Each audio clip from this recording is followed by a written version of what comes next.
I don't know how much time you spend on university campuses.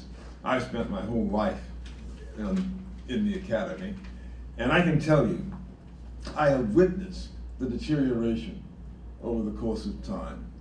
It is no longer to be assumed that freedom of speech prevails on a university campus. Instead, there are codes of speech.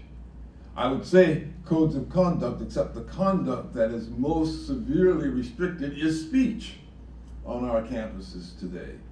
And it is not because the speech is of the outrageously obscene variety, which we might be perhaps sympathetic to trying to control.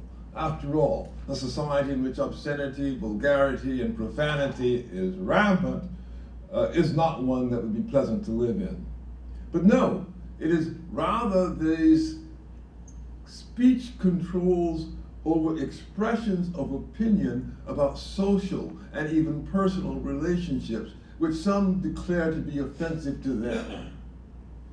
Not because they are offensive in themselves, not because they violate standards of decency long established through millennia of practice, but out of an excess of political correctness.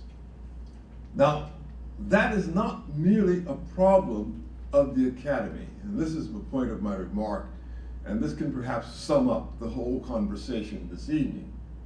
What I'm suggesting to you is not that there are outliers, a few extremists who have colored campuses, especially in elite institutions, whom the rest of us can look at as perhaps in their own way testaments to our virtue because they're so unlike us.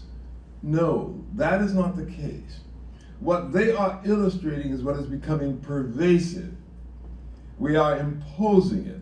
We're imposing it through the hand of authority. It descends from campuses to police departments.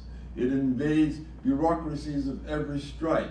It invades corporations.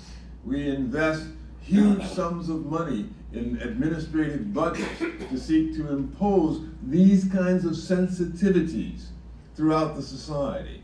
In short, we're trying to so calibrate the society that we stifle the potential for individuals to express themselves freely.